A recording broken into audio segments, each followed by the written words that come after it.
Right.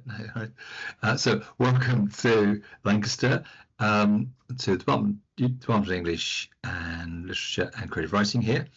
So we are delighted to have with us tonight two former PhD students of ours, recent, namely Dr. Amanda Vernon and Dr. Jeremy Stewart. So we thought we'd bring the two together for various reasons, partly because in both cases, the PhD has just become a book or is due very soon to become a book. And then, as you'll find out, there's also a kind of literature and religion connection, which is the other reason, perhaps. Okay, so we're going to begin then with Amanda, and then we'll hear from Jeremy, and then we'll have a conversation. So please feel free to chip in with questions in the chat bar or already when we get to that, and feel free to put questions in as soon as you wish. So let me introduce Amanda then. So picking up here the official blurb, Amanda is then a teaching fellow currently at the University of Tubingen in Germany, and she's published variously she's got an essay coming out in the Cambridge Companion to George MacDonald. She's published in the Victorian Review and Victorians, and her book, PhD, is due to become a book in 2026, Reading with the Trinity, Theology and Literary Form in George MacDonald. So I hand over to Amanda. Thank you, John, and thank you all for coming. It's a pleasure to be here and to have the opportunity to tell you a little bit about my book and to chat a bit with Jeremy about his. I had the honor of having a proof copy sent to me, and I've been enjoying that very much. So I look forward to hearing more from Jeremy and discussing further. My book, unfortunately, is not out yet, because then I would be finished with it, which would be nice. But as John said, it's coming out next year. And as the title indicates, it's a book about the 19th century Scottish writer, George MacDonald. MacDonald is probably best known for his children's books At the Back of the North Wind and The Princess and the Goblin, as well as his fantasy works like Lilith and Phantastes and his theology. And I looked at all of these to a greater or lesser extent in my book, but my focus is on MacDonald in light of his extensive work as a scholar of literature, and with particular reference to his theology. So what I like to do in the time that I have is to begin by reading the opening section of my introduction to kind of set the stage, as it were, and then just to go through and briefly unpack the chapters. And hopefully that will give you a sense of the shape of the whole thing, and then some of the various ideas with which I'm engaging throughout. So, as all, it seems, narratives about Victorian secularization go, I'm not beginning with MacDonald, I'm beginning with Matthew Arnold. So here's the introduction. Matthew Arnold's claim that most of what now passes with us for religion and philosophy will be replaced by poetry was often read by 20th century critics as a prediction of religious decline and the emergence of literature as a replacement for belief. Undergirding the notion that literature came to replace religion is the idea that literature is an implicitly secular category that can be set in binary opposition to religion. The idea of a replacement theory became so widespread and entrenched in the 20th century that, as Dayton Haskins observes, it has persisted long after similarly influential binaries were deconstructed in gender and race studies. As scholars working on Victorian literature and religion insist, however, the literature-religion binary fails to account both for the robustness and complexity of Victorian religious belief, and the variety of ways in which religion and literature interacted over the course of the 19th century. The idea that Arnold advocates a simplistic notion of replacement is itself an example of this flattening out of religious distinctions. As Joshua King rightly points out, Arnold does not say that poetry will replace religion in general, but most of what now passes with us for religion.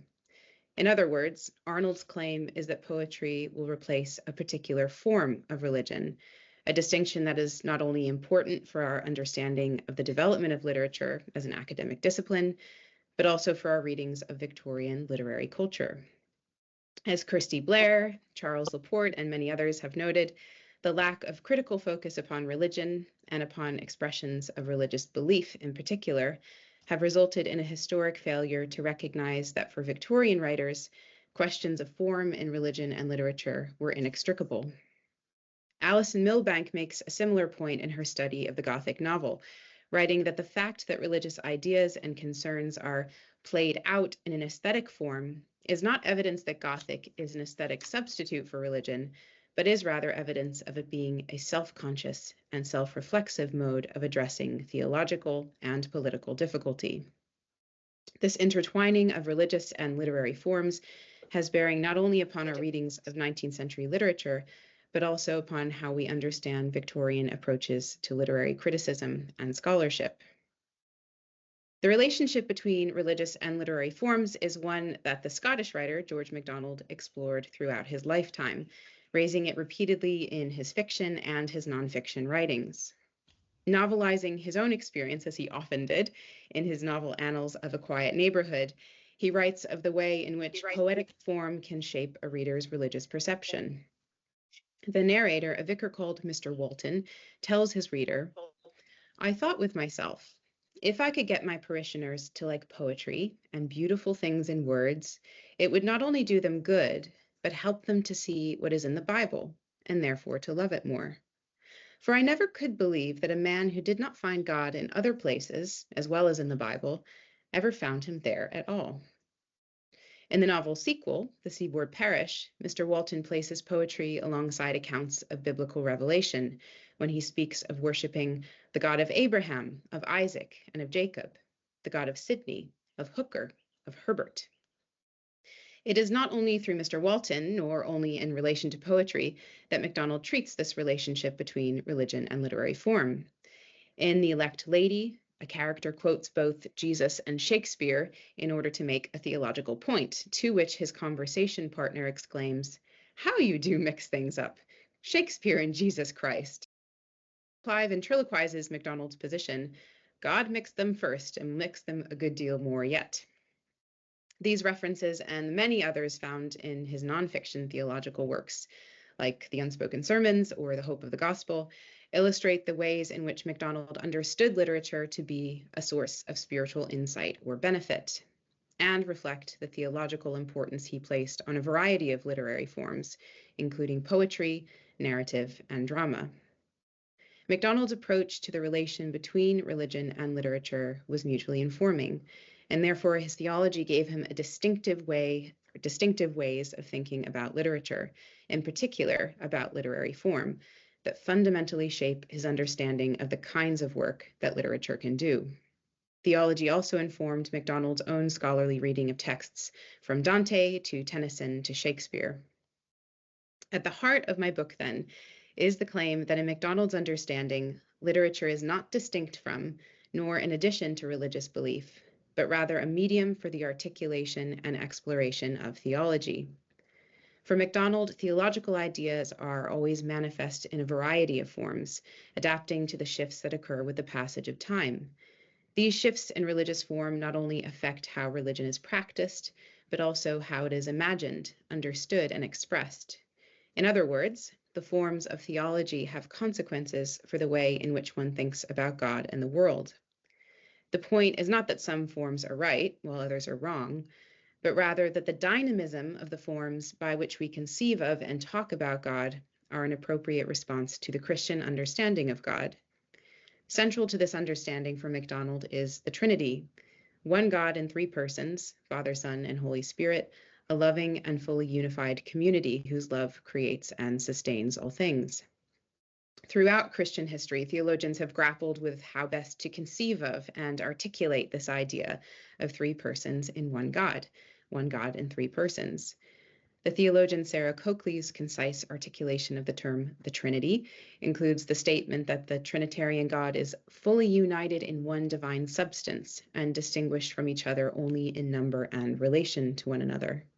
For MacDonald, This dynamic creative love is the essential truth and heart of Christianity, the constant that enables continual change in religious forms, yet which is itself inherently dynamic. The Trinity is at the core of MacDonald's thinking, but it has been largely overlooked by scholars who have written on his work. And the doctrine has also received relatively little attention from the literary scholars who write on the Victorian period more generally. By insisting on the Trinity as a crucial and formative concept in MacDonald's theological and literary thought, this book contributes to our understanding of MacDonald and, more broadly, the way in which we think about Victorian religion. Although often conceived as such by scholars of 19th century literature, Christian faith is not, for MacDonald, primarily a set of doctrines or practices.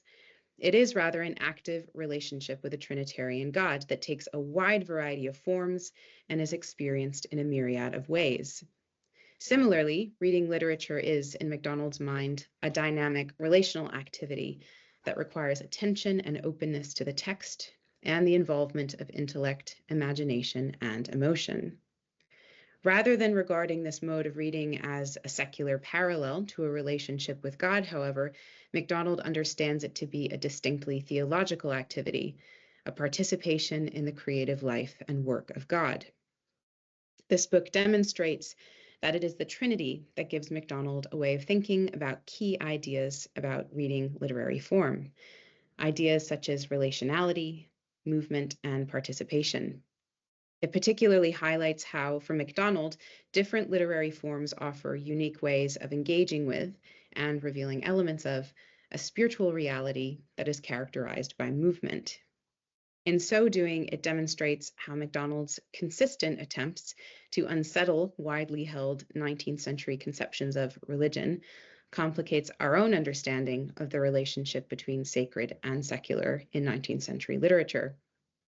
Focusing on MacDonald's conception of the Trinity and its relation to a dynamic notion of form also demonstrates how attending to theological ideas reveals the complexity of 19th century thinking about the inextricability of religious and literary form. So now I'll move on to outline the chapters. So there are two chapters, there are two parts to the book. There are two chapters in part one. And these kind of introduce and contextualize and examine some of MacDonald's key ideas on Trinitarian theology, religious form, and reading practices. Chapter one focuses on the first two of these, MacDonald's ideas about form and aspects of his Trinitarian theology, and does so in the context of contemporary debates about both form and the Trinity. Expands on the work of Caroline Levine in its discussion of MacDonald's theological notion of dynamic form, and it demonstrates how a multifunctional, dynamic, and even disruptive notion of form helps us to reconceptualize the interplay between literary and theological forms. Having considered the Trinitarian foundations of MacDonald's approach to form, Chapter 2 in this part examines his representation of reading as a conversation with the dead. It argues that MacDonald's idea of what I call resurrective reading is both a subversion of spiritualist discourse and an invitation to practice an attentive mode of reading that is critically engaged, yet remains open to the unfamiliar and unpredictable. Central to MacDonald's notion of such reading is the imagination, which is not only vital in connecting the reader and writer, but which MacDonald associates with the transformative and resurrecting presence of the third person of the Trinity, the Holy Spirit. The chapter demonstrates how bringing together ideas on reading and pneumatology enables MacDonald to argue for a connection between living reader and dead writer that is not just a figure of speech, but is for him a spiritual reality. MacDonald saw reading as an act that has the potential to transform the reader into a better version of herself. This transformation is distinctly theological, for it comes not from sympathetic engagement with a book or an increase in intellectual understanding, but by the power and direction of the Holy Spirit. Moving on to the second part of the book, I kind of see it as three case studies of MacDonald's approach. We have three chapters that focus on different literary forms. So chapter 3 demonstrates the central place of narrative in MacDonald's understanding of the life of faith. It does so by considering his use of the metaphor of the journey home to God. MacDonald explores this metaphor quite a bit in his lectures on Dante's Divine Comedy, a text that reached cult status in 19th century society, in part because of the vociferous debates taking place over the existence and nature of hell. MacDonald reads the Divine Comedy as a narrative depiction of the journey back home to God, and narrative as the form that allows this spiritual return to happen. For both MacDonald and Dante, writers play an important guiding role in this journey and need not be religious in order to serve as reliable spiritual guides. Dante's famous depiction of hell captured the Victorian imagination, but MacDonald sought to correct it, both in his lectures on Dante and in his 1895 novel Lilith. In the latter, he reworks the Divine Comedy and the parable of the prodigal son in order to articulate a new narrative that aligns with his own universalist theology. Moving from narrative form to drama, the fourth chapter explores MacDonald's commentary on Shakespeare, focusing on his understanding of drama, that's MacDonald's understanding of drama as an inherently dynamic relational form. For MacDonald, the form of a play emerges from and is shaped by the interplay of characters who are themselves in perpetual flux. The key to Shakespeare's masterful characterization lies in his capacity to view other people through the eyes of love, a Christ-like vision that allows him to perceive the essential humanity within each person. MacDonald's belief that Trinitarian love creates life and holds all of creation together is very much bound up in this understanding of Shakespeare's drama as a dynamic relational form. He encourages readers to interpret the plays along the grain by reading them through the lens of loving vision. So in this chapter, I draw out the ways in which MacDonald's open and generous model of reading anticipates the current trend in post-critical reading, which seeks to treat works of fiction as potential sources of insight rather than as examples of unknowingness or complicity. I conclude by examining MacDonald's conviction that reading Shakespeare can be a spiritual practice in which a person participates in the unfolding drama of Trinitarian creation. And the final chapter frames its discussion in light of the affective turn in literary studies as it considers MacDonald's conception of poetic word music and its role in the communication of spiritual knowledge by the Holy Spirit. For MacDonald, one of poetry's essential and defining characteristics is musicality, a claim that stems from his ideas about the role of feeling in apprehending and communicating spiritual knowledge. MacDonald held that poetry is one of the best ways to convey spiritual knowledge or experience, for it is a mode of expression that affects or impresses meaning upon the reader or listener through its sounds. Because of the links between poetry and feeling, MacDonald regarded poetry as a form of prayer, which he also associates with feeling. These ideas on prayer and poetry and poetic form shape his commentary on Tennyson's poetry.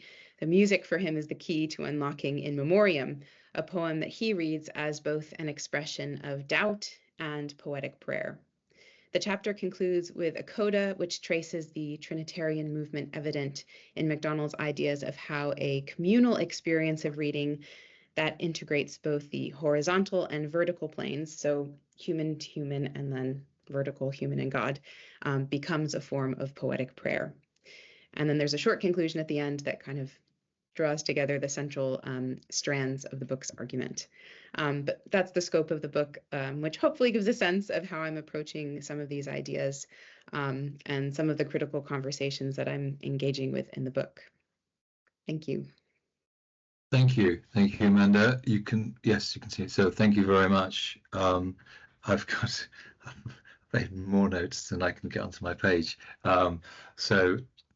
No, that was wonderful and kind of set us up as well. I can see interesting things anon. So thank you very much. Wonderful. Right, resisting the enormous urge to ask questions, that we will move to Jeremy, and then we'll have conversation between ourselves and anybody, any of our guests, please. Okay, so my pleasure then to move across to Jeremy. I had the pleasure of being Jeremy's supervisor, and so I know most of this, but let me get it right. So Jeremy was a shirk doctoral fellow at Lancaster, so that's the Canadian Research Council Funding Award, and he worked on Derrida and the Book of Daniel, in particular, a particular text of Derrida's in that connection, and that has now become a book which came out in the autumn with Peter Lang Verlag, Q book, I Daniel, and Jeremy is also at the moment the artistic director of CASTET, a festival of experimental music, and 2024-25 Veritas Scholar in the Arts, and he is a scholar in residence at Regent College, Vancouver, and the author of 3 poetry collections to boot. Jeremy. Thank you, John. Thank you, Amanda, for your wonderful presentation, and thank you all so much for being here. My approach today will be to undertake one of my famous riffs. Of course, they're not actually famous, but they're going to be, because I keep doing this whenever I get engaged to speak. So that is, as long as people keep engaging me to speak, eventually these riffs will indeed become famous. That will, of course, depend on the quality of the riffs as such. So to begin, I'll just say that in line with the title of the event today, Testimony in Trinity, I'll be holding up the testimony part. And so my book, its relation to testimony is it is outlined in the introduction as well. And what it essentially has to do with is a notion that I had some years, which I've been developing and which is developed in the book, and which I think there is more to do on, related to the relationship between literary criticism as an activity and the poetics of testimony.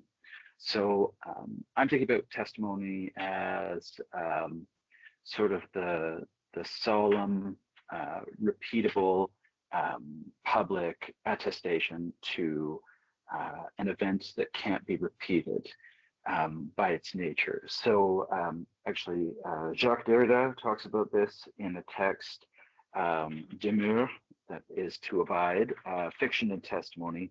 He talks about testimony as always being essentially to a miracle, even when it's of ordinary happenings. So this is a way of thinking and knowing that is alien to most academic approaches to literary study, and indeed to academic knowing in general, because of course we're thinking in literary studies in general that we're either practicing sort of an empirical way of knowing, where we're building up an edifice of evidence as far as what kinds of literary readings are tenable, you know, and work within this sort of observation and repeatability kind of framework that we all associate with the scientific method. Or we're thinking about it in sort of a rationalistic way, that we're sort of examining how literary texts materialize ideal categories. And these sort of basic approaches in literary studies tend to overlap and trade places with one another as we think about how to make our knowledge about literature something that we can share with one another, and just what would amount to literary knowledge. But the thing that I sort of took an interest in that led me towards testimony was the question, what is literary experience?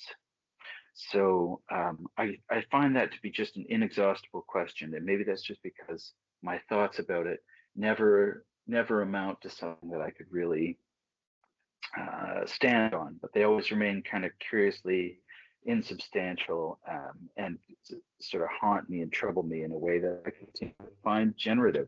So in this book, when I'm thinking about literary experience, I actually, in the introduction, talk about Roland Barthes in The Pleasure of the Text. He quotes this letter from Nietzsche, where Nietzsche is talking about how we are, actually, Barthes glosses Nietzsche's passage saying, we are scientific because we lack subtlety. That's what he says. Nietzsche is talking about how A tree is, is never what it appears. We affirm the form because we are unable to seize upon that probably absolute flow of becoming that is the tree. So in other words, we look at there and we see a tree. What we see is our own sort of coarse, crude representation of a tree, and this is Nietzsche's thing. That the absolute reality of the tree just dramatically exceeds our ability to see it and mentally sort of process it or understand it. And Bart approves of this.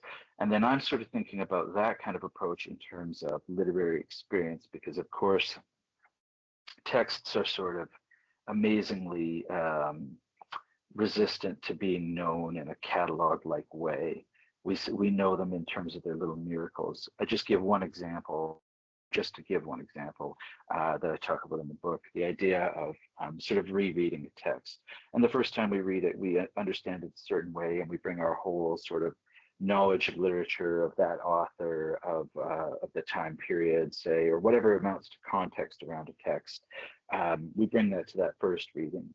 And then the second time we bring the first reading to it. So in that sense, it's sort of non-repeatable. And this is another way of sort of figuring the miraculousness of reading. So then when this comes back to writing about texts, I'm very interested in how this sort of conventional academic forms, they don't necessarily, they aren't necessarily opposed to that kind of way of reading or thinking about literary experience, but they also don't necessarily conduce to it. I think that sometimes they can quite beautifully, but on the whole, they have a different object, and this is sort of that sort of that scientific object that I'm describing. But this, this notion that we're scientific because we lack subtlety, I think, is very, very pertinent. The subtlety of a personal reading, something that I took to be a possible object for literary criticism. And this was the whole sort of notion of my dissertation proposal when I brought it to John. All those many years ago, wasn't that long ago, but it feels like a long time. But of course, he instantly turned me toward Jacques Derrida's Envoi. And I couldn't exactly say why he did that, except that he must have just been, channeling some kind of divine wisdom or insight. Sorry, John, but it just has to have been. I mean, I suppose it could have been his own divine wisdom. But the wonderful thing about it, of course, is that's Derrida's perhaps most personal text. It's also his text which he describes as a project for a fiction. But Derrida in numerous places tells us read the lives of the philosophers. In fact, he even says in an interview, I wish I could cite exactly where, he says, we should read about the philosophers' sex lives. That's what I wish I could read about. So I felt no compunction at all in reading Envoi then as what it appears to be, and which he sort of warns us against reading it as, which is as the correspondence that he had in the 70s with his longtime extramarital affair partner, being Sylvian Agacinski, also a very successful, very indeed famous philosopher, which after the time of writing Envoi would result, their long-term affair would result in a child born out of wedlock, of course, Derrida's third son, Daniel Agacinski. So it's scandalous to write about these things, of course, and it's scandalous to sort of brazenly read Envoi that way. But I go ahead and do that anyway. And part of the reason why is because of this sense of a personal connection to the text, because when I found that out about the name of the child and that this child was born out of wedlock, and so I related to it very personally. And of course, my middle name is Daniel. So that's something that then I sort of seize on as a thread in the text, because this is another thing about Envoi.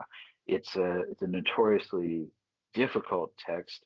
Actually, Hillis Miller talks about it as a postmodern novel, and it would be a bit short for that because they're usually pretty doorstoppish those postmodern novels. But Envoi is it's so dense that it's kind of deceptively thick at 256 pages. And then, of course, it's also situated within the postcard, a larger and more discursively philosophical text in its other components. So this text, I end up figuring it as a labyrinth, partly licensed by several references to the idea of labyrinth in the text. And so Daniel becomes my thread to navigate the labyrinth. And I'm able, by doing that, to find my way to dream interpretation as a theme in the text, to actually the idea of the Holy Spirit, and I flirt with another scandalous idea, the possibility of Derrida as a secret Christian convert, which is not only a provocation, but actually could very well be worth a further reading. And I'm sure it is. My book only begins with that topic. And many other things I talk about, deciphering and encipherment, and Walter Benjamin and language. And actually, I interpret two of Benjamin's dreams. And in general, I do a lot of vandalism, and I have a lot of fun with these sort of recklessly licensed pretexts that I use to read the book.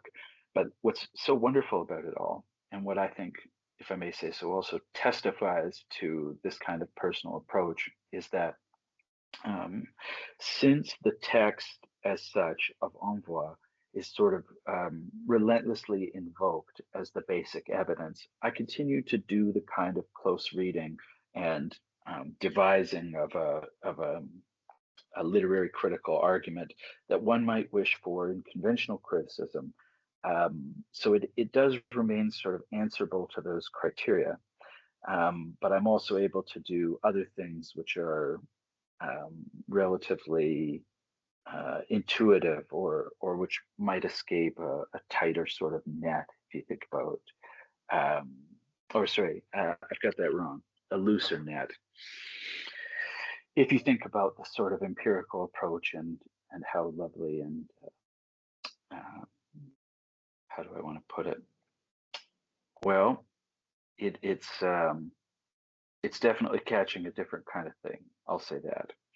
So why do I want to do all this? Partly it's because I think that criticism can be many other things than it has been without losing sight of its general aims, if I can express it that way. And also because I think that if we conceive of its general aims, shall I say, more phenomenologically, in terms of the personal experience of reading and writing, that also has a sturdy, philosophically sound validity. And then to relate it back to the idea of religion and literature, I think I would add that I think this sort of mode of testifying, if the book is successful, and that will be up to you folks, because of course I think it is, but you'll have to help me decide. The thing that it might license, or that it might demonstrate, is that personal religious experience too can be knowledge that can be professed in a secular academic context and be answerable once again to philosophically grounded criteria that are sort of already conversant with the norms and requirements of the university as a structure. So in that way, I hope that what amounts to religious testimony and what amounts to non-religious testimony can be generally held to be more contiguous, and that it can all be regarded as being knowledge and worthy of study. So I mention that partly because some of the kinds of experiments that are taking place, and that have indeed been taking place for decades, under similar kinds of rubrics, or relatively analogous rubrics. You might think about something like auto theory, which of course actually the redoubtable Jean-Michel Rabate endorses me in terms of this text as an auto theory or auto fiction text. They sometimes, the texts that are being conducted according to those kinds of methods, such as like Maggie Nelson's Argonauts or something like this, will sometimes be dismissed as as knowledge productive on the basis that they're too narcissistic. But I think this is very interesting because ultimately the critic is always a person, and the experience of reading is always something that people have.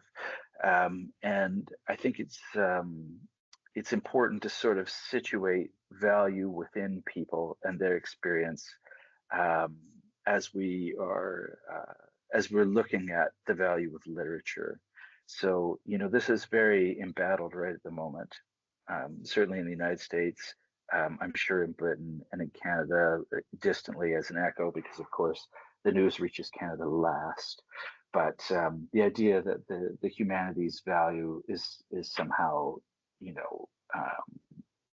like it's a pretext, or it's in trouble, right? Like, what is the purpose of the humanities? Well, it's to give us empathy, or it's to teach us critical thinking, or it has some other instrumental value. I actually think it's quite wonderful if we regard people as reposing some kind of value that need not be instrumental, and that actually can be fully self-sufficient. So the human as valuable satisfies me, and I think we can make the case for it without resorting to some kind of ancillary source of value or some kind of ancillary logic. So in other words, because I want to write about myself, I must be interesting. But I actually end up writing about a lot more than myself too. So whatever we want to write about, that is good enough for me. And is it answerable, in the way that it should be to the structures of knowledge or the institution of the university? I think it can do all that and more. It could just be like richly abundant in meaning for many people and add value to human beings' lives. Anyway, perhaps I'll stop there because it was kind of a relatively anthemic sounding point. Thank you all. Thank you, Jeremy. I'm clapping on behalf. Oh, I can hear. No, I can see Erin. Here. Thank you. A second wonderful paper. Really, I'm partly sitting here thinking, glowing with pride in one sense, simply because we have just such wonderful PhD students. Okay, or post PhD people. So I have loads of questions, but I'll hold back. So please, anybody out there in the land of Teams, feel free to put a question in the chat bar or to raise your hand, and or if you really want to just burst through the wall. But perhaps just before we do that, I'll just give our two speakers first dibs. So Amanda, is there anything you might want to comment on or ask Jeremy about, and then we'll go the other way around. Amanda. Sorry, I was looking for my mic button.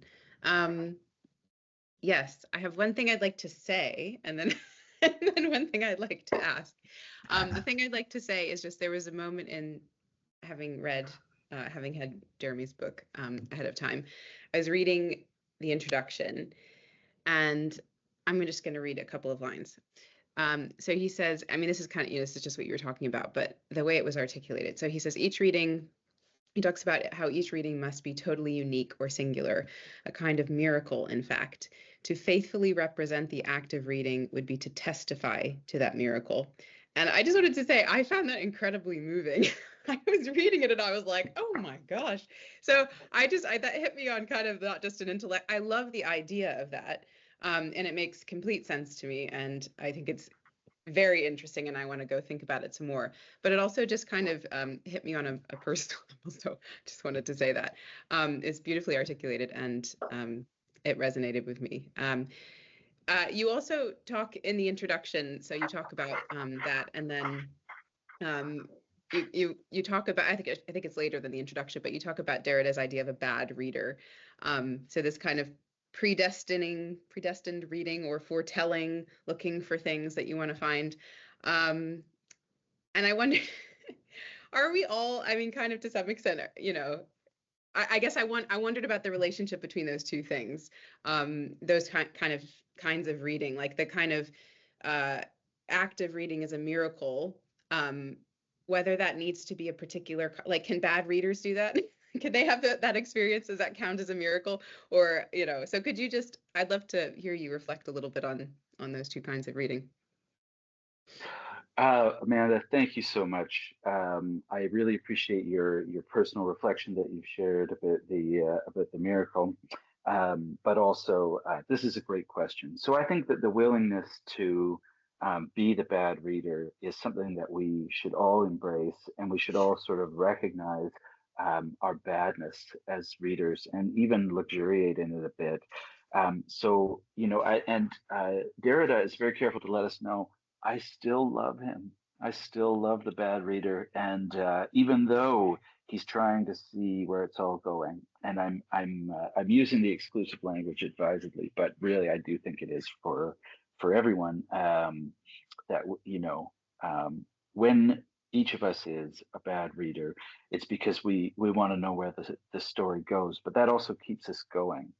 So I think that there's also probably a note of my own sort of my own Protestantism in there, in the sense that I can be a totally depraved reader and definitely not deserve the miracle that I'll receive. So it's a kind of literary grace, if you like, and maybe you were thinking about that too. I like that. Thank you. Thank you. Thank you Thank both. Yeah. So Jeremy, your turn. Is there anything in particular that you want to ask Amanda about? There is, yeah, and thank you, John. Amanda, you're, I have to admit, and so like, don't be too scandalized, but if you are, that's okay. Okay. I haven't really read. Oh, I'm not Sorry. scandalized. I'm not. Okay, Most good. people haven't. Most people haven't. Well, I haven't, but now I'm going to, because just to Oh, make him good. sound so interesting. Yeah, well, no, I have to now. So especially, I have to say, reading as a conversation with the dead. This is what I Yeah. wanted to ask about. Yeah, because I'm very interested in this. So, okay, there's sort of two things that occur to me right off the hop with that. And the first one is like, how would he have felt? How would MacDonald have felt about the death of the author? And did he anticipate it? Yeah. But Yeah. let's parenthesize that for 1 second, because the other thing I want to ask is, how did he feel about living authors? And like, does he have to kill them in order to read them or relate to them? No, it's a good question. Yeah, Okay. no, I mean, I think yeah, it's a good question. I mean, I don't know, I guess the metaphor doesn't apply to, you know, because he lecture often on Tennyson, as I mentioned. So I mean, he knew Tennyson, but so I'm not sure. Maybe you can't commune with an author in the same way unless they are dead. I'm not sure. It's a good question. He talks about, you know, the writers of the past a lot in his writing. I would say more often he's talking about the writers of the past, which is probably why he picks up on these this metaphor. Interesting. That's an interesting question though about the death of the author, because I think in some ways he he anticipates it, but he doesn't. He sort of, so in his, I think you probably find he wrote a couple of essays on the imagination. One of them is called The Fantastic Imagination. That's a shorter one. It's about fairy tales and fantasy. It's kind of his explanation of, he says he's not telling you how a good fairy tale should be written, but if he was going to read a good fairy tale, he would want it to be like this. And then he goes on to kind of explain. And that is very much fairy tales. I'm not here to tell you what my fairy tale means. It speaks to people in different ways. It's kind of full of these meanings that, you know, it's supposed to evoke something. It's supposed to be, but so he kind of sets up this dialogue between the concerned parent who's reading fairy tales to their child and himself, and so they kind of object and say, but what if my child reads something into the fairy tale that's, you know, that they shouldn't, or it's different, like how am I going to tell them what it means? And he's like, well, maybe it's a better interpretation than even what I intended. Maybe you should just let them think about what they want to think about. And anyway, so I think you would enjoy that. I think that would he doesn't approach everything like that, but he is, so in his, I think there's a little bit of a tension sometimes in his approach to literary criticism, because I think he does want people to he wants to give people the tools to understand like Shakespeare or whatever. But then he has some pretty specific takes on, for instance, again, certain Shakespeare plays like Hamlet. So I do think there's a little bit of a tension between wanting people to engage and to kind of let it speak to them, and then also, or to find their meanings in it, and then also kind of having his preferred interpretation of certain things. But yes, I see. So it's like it's a little bit of a question of, or if like there's a tension, like I'm hearing there are a couple places where you've sort of alluded to this theme of co-creativity, because you talk about it with you know, a person and God, but you also talk about it here, co-creativity with the author on the part of the reader. But then there's also maybe there is a notion of critical responsibility, and it's how the person is sort of answerable for their reading or their co-creation. Is this about right? I think, yeah, that's a very good way of articulating it, because it's not just kind of, he's not, it depends as well, because I think it depends on whether it's a fairy tale or whether it's another form. But he does say in the fairy tale that he's like, you can do whatever you want in a fairy tale when you're writing it, but the laws of morality have to stay. So that's the one thing that he says do have to translate. You have to kind of keep this moral set of laws, but he's like, anything else, you know, is fair game for creating your little worlds, as he calls them. So I think you'd enjoy him. I'm hearing that. Yeah, thank you. Oh, and it's wait, and, one more thing, actually, now that I'm thinking of it, and I think he's here. Danny Gableman wrote an excellent piece on Derrida and MacDonald, which maybe if Danny gives me his permission, I will send to you. Is really interesting, and highly recommend it. Wonderful, thank you. Yeah, so Danny, if you'd like to jump in now, or would you like to come in at this point at all? I'm calling as a world authority on Derrida and MacDonald, because there won't be many. But don't feel right. While waiting Daniel to consider, let me open the floor to everyone. Please, any comments, questions from the floor, do just put it in the chat bar or raise a hand. Daniel's getting his mic to work. Okay, well, feel free to tap away, Daniel, if you prefer. If you want, no pressure. While you're perhaps doing that, I will.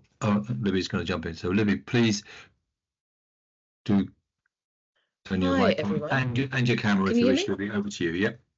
Can you hear me? Yeah. Perfect. I've got a question for Amanda about form. You talk about MacDonald kind of understanding that. I guess what you're saying is that different forms can communicate different ideas, and I feel like that is perhaps something that it was more commonly understood, and that perhaps this feeling that form is fixed and very closely related to whatever outcome or whatever content wants to be discussed, that seems quite modern.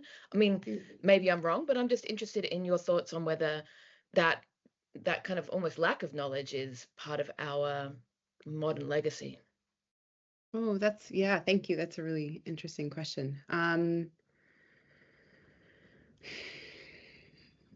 Yeah, it's interesting. I'm just kind of thinking about some of the conversations about form that were going on in the 19th century, and I think I think there still was that kind of tension about between the kind of more rigid structure form in that sense versus I think they were probably having similar conversations to what I at least am reading in terms of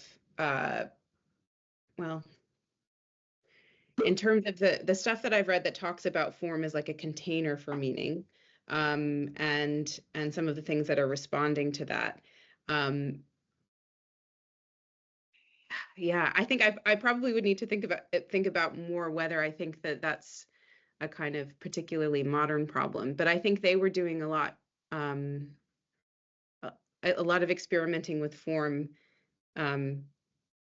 in very creative ways that I think we're not. I think we, it'd be helpful to kind of tune into a little bit more, even just this kind of stuff, that the way that MacDonald was thinking about form in this kind of very dynamic way, and the kind of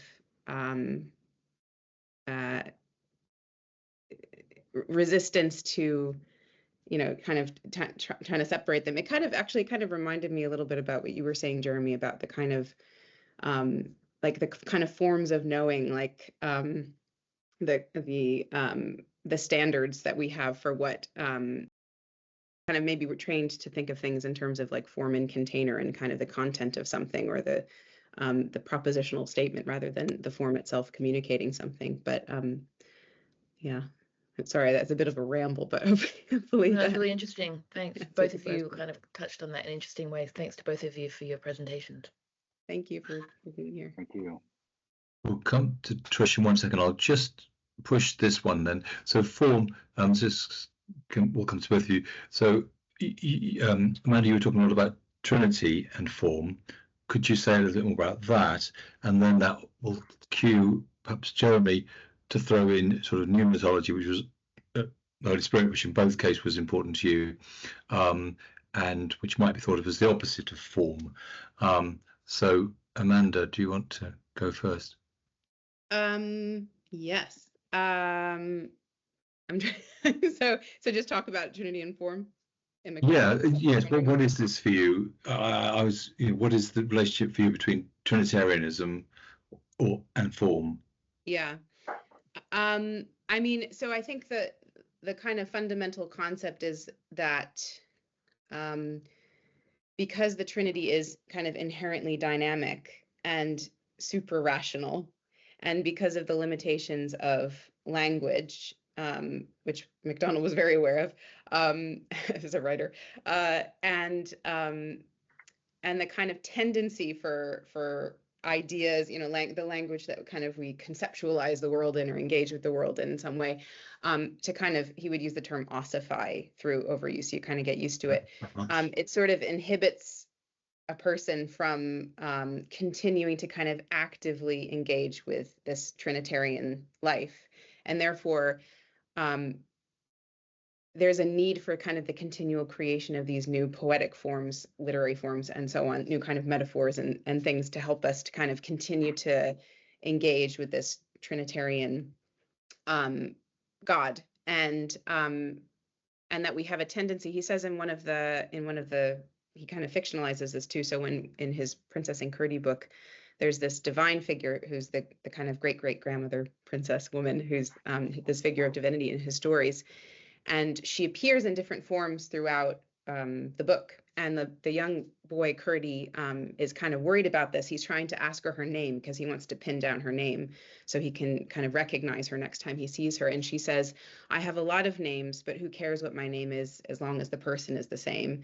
And then she says, I want you to know me, not the sign of me. So she kind of said, she kind of refuses to answer the question, which I think has all sorts of interesting, the kind of fixation on the sign rather than the thing in itself. So that's kind of the way that I read MacDonald as I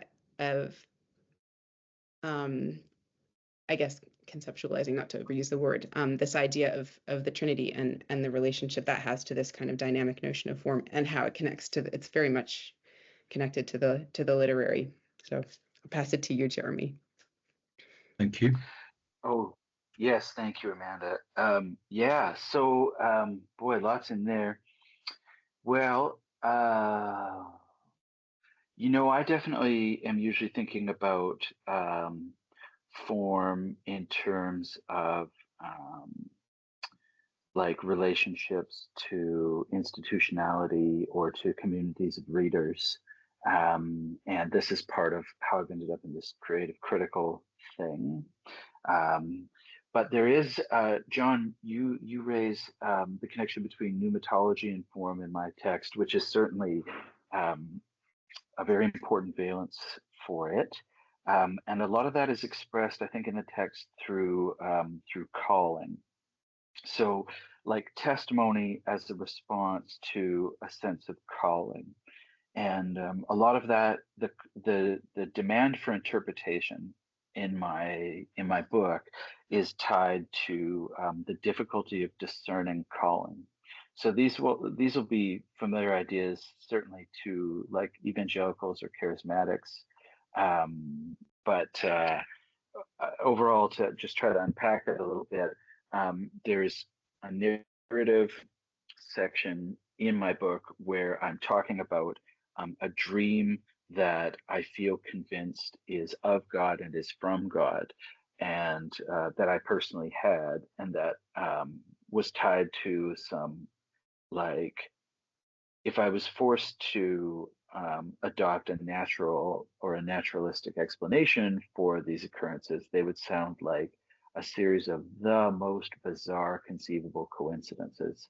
And I have a particular love for coincidences, but the feeling of answering a calling being then like an interpretive activity first to discern the calling, and like, so this is like God has reached out to me through a dream. This is the notion, and now I have to decide what it means, and then I have to decide what I'm going to do. And this is like not at all easy, and it's not given. So this is the sense, like the calling is given, but the testimony I have is like an achieved thing, and form is a component of that achievement, where I'm sort of, I'm attempting to answer the call. It's a kind of taking responsibility, but it also calls for a kind of strategic madness or recklessness in terms of the conflicting demands that one receives, like if you're working in an academic context, or even if you're just participating in a community that's not a confessional community.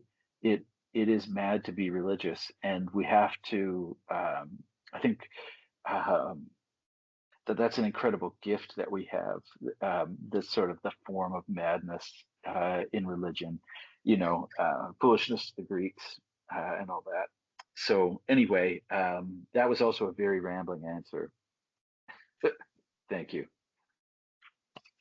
I've got a colleague who wants to join us, so that's why I'm hitting my little stupid machine here. Let me. So we have a question here from Trish. Grandmother read me Kurdi books of bedtime stories. I love them as stories without knowing of their Christian teaching, like Lewis and Narnia. Do you think MacDonald will ever become popular again? And then for Jeremy, we'll adapt it for you. Do you think Derrida will ever become popular again? Okay, so both of you got a question there. Amanda first. I'm thinking about reading Derrida at bedtime. Oh, that's lovely. I read the books when I was little as well. I did, and my mother read them to me. Yeah.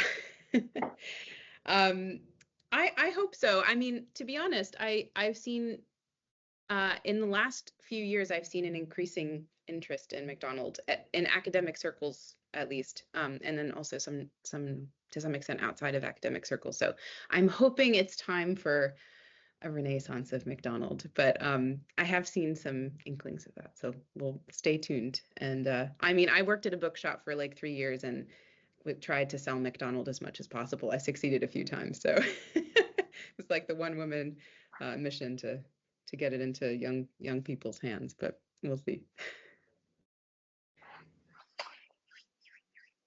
Excellent. Oh yes. Well, Derrida, he is really he's kind of an amazing story, because I just think that his like, he was the most famous philosopher in the world, and he may indeed still be, but his reception in the Anglosphere was so botched in so many ways, just in the sense that he was misread, and I think like that sounds like I'm putting it a bit brutally, but I think he was really misread as a relativist, or he was, sort of turned into an all-purpose weapon against what were felt to be too strict kind of ways of representing knowledge in especially American literary circles and philosophical circles in the 60s, 70s, and 80s. And then, of course, in the 90s, when he loosens up, then he's much more normal, and maybe they're, or so they think. But just without having to recap the whole story, I guess what I want to say is I think that we're actually due for the first real reception of Derrida in the Anglosphere now, and that this is going to unfold over the next little while, because just the riches of what's there are so great compared to the work that's been done. The wonderful work has been done, and I again, I don't want to be too brief with that. The work has been incredible, but then the sort of popular reception of it has made it possible for people to talk about things like Derrida and cultural Marxism, which is a thing that you'll hear people talk about. And I think that actually breaking up those kind of false conceptions is going to give us the better Derrida reception. Yeah, I think I haven't expressed this quite right, but so hopefully if people want to like line up to fight me after school about this, they can, they could do that. Thank you. We're 5 minutes beyond, but we'll just push it to just a touch more.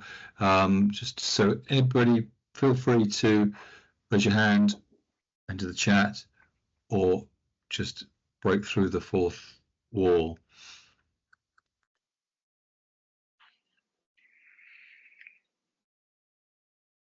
Paul asks, Amanda, on your account, how does the Holy Spirit function to help the reader, according to MacDonald? Thank you. That's a great question. So MacDonald talks about the Holy Spirit being, he says, I'll quote, so as not to get anything wrong, but he says a wise imagination is the presence of the Holy Spirit, and is the best guide that a man or a woman can have. So that's kind of his, he often will kind of represents the imagination in terms of wisdom. So I guess in that sense, if you kind of cultivate a wise imagination, he would talk about the imagination as kind of something that can be cultivated by feeding it with the right things, and kind of filling it with images of beauty and so on.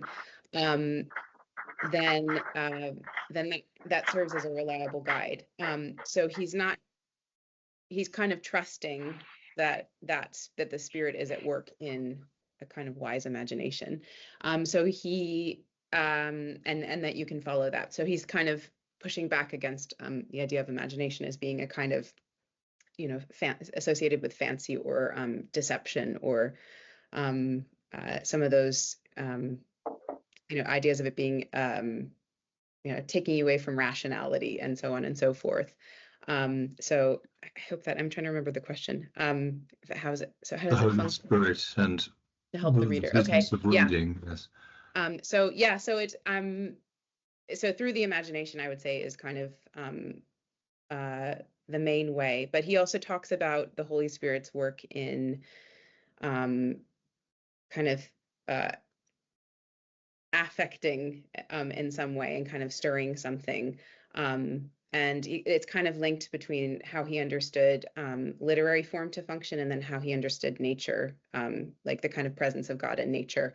I feel like if I give a complete answer to that, it's going to take a while, so I might just stop there. But so maybe the imagination is probably like the most helpful short answer there, serving as a guide and a kind of a transformative something that offers transformation to the reader. He's not worried about. He trusts the Holy Spirit, so he's not worried about people. He's kind of like, it'll correct or it'll help the reader. He's not concerned about controlling interpretation in that sense. This is back, I guess, to the conversation we had a minute ago about allowing meanings to speak to you. So that's something I appreciate about him, is that he's not interested in trying to control that, but just kind of let the reader do their thing. But thank you, Paul. Thank you, Amanda. Mark, did you have your hand raised? I think.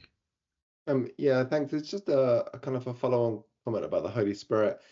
Before I get to it, Jeremy, I'm slightly distracted now, because when we were wondering about sort of the Derrida becoming popular again, and then I was thinking about Derrida and bedtime stories, and then I was thinking about an everyday with Derrida, right? So, instead of sort of, what was it, Selwyn Hughes' old kind of Everyday with Jesus, could have an everyday with Derrida. It could be a lot of fun. Anyway, look, the question for you, Amanda, probably more for you, and it's partly just let Jeremy back in. It's partly a reflection on kind of something John just said. So John, when he was talking about the Holy Spirit, almost kind of said that pneumatology might be, not definitely, but might be the opposite of form. But I would almost wonder about it the opposite way around, that actually the Holy Spirit is absolutely about form, but about dynamic form.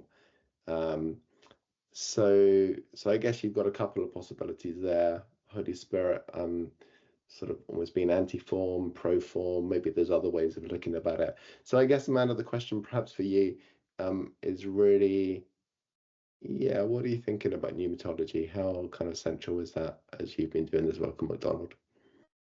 Thank you.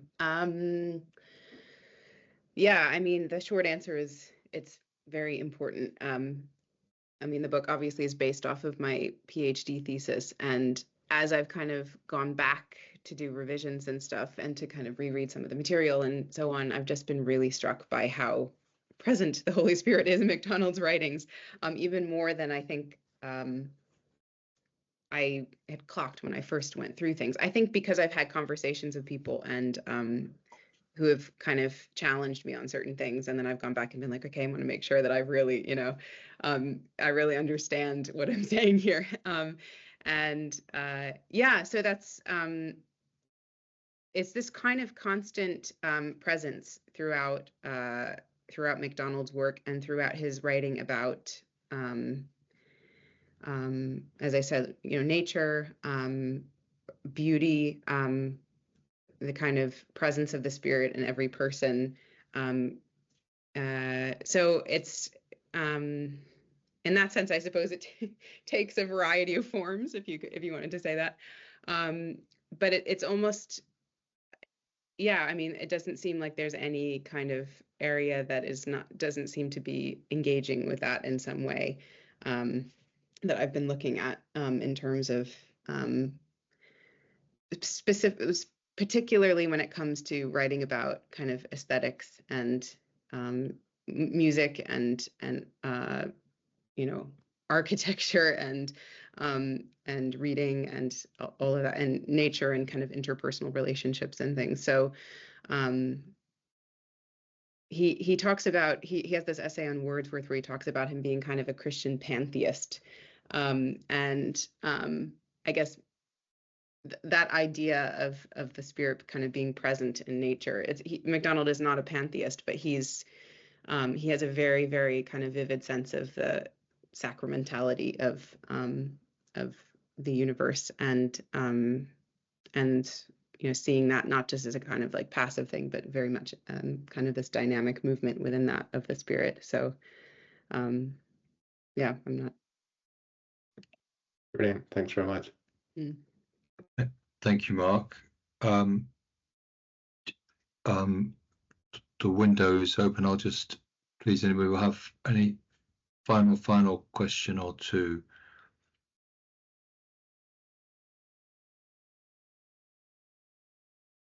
Okay, what I'll do is I'll just invite both our two brilliant speakers to add anything that they feel they should have had it, that they wish they'd added.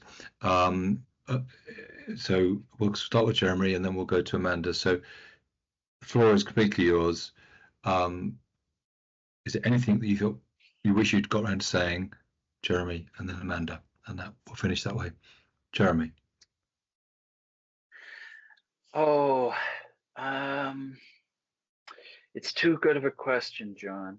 But I'll just say that yeah, I mean, something that I was thinking about as we prepared for this, but that I don't think quite get around to saying directly, is that my hope is to multiply possibilities for form in literary criticism, and for approaches to criticism that could be regarded as legible and indeed answerable to all different kinds of demands that we might have. So just if I had a cherished hope for the book, it would be that it would be generative for people above all. Yeah. So, now I will say this too, because none of my books have ever made me any money to speak of. What I usually say when people ask me about writing is that the best is notes that people send you. So that's definitely not any kind of a big hint as far as what my hopes and expectations for the book are. But someone could read it that way. Yeah, thank you, and thanks again, Amanda, John, Mark, and all. What a pleasure. Pleasure. Thank you, Jeremy. Amanda. I'm not sure. I'm probably going to go away, and in 15 minutes, I'll think of 5 things that I wish I had said, or things that I wish I hadn't said. Probably more likely. No,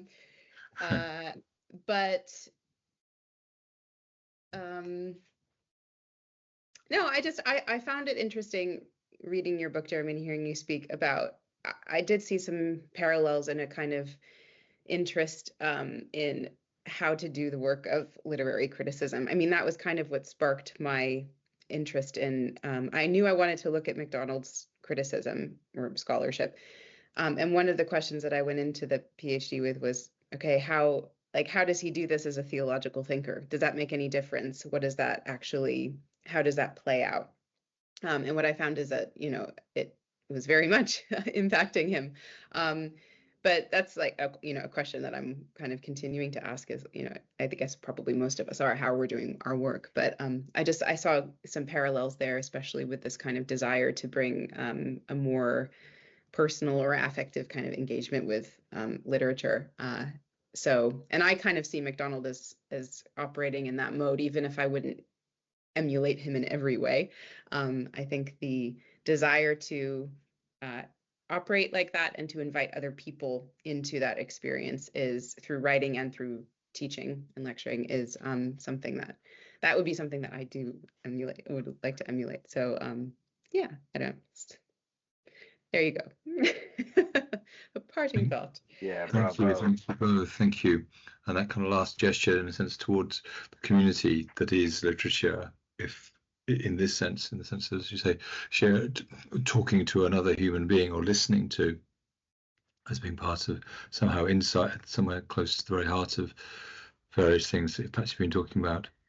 Wonderful. In which cues me to thank all those who have indeed been listening. So what we'll perhaps do is we'll all feel free to turn your mics on, and let's see if we can do a little ripple. So if you wish, stick your mic on, and we'll attempt to I'm taking a risk here. We'll attempt to do some clapping. Okay, so so you'll have to stick your cameras on.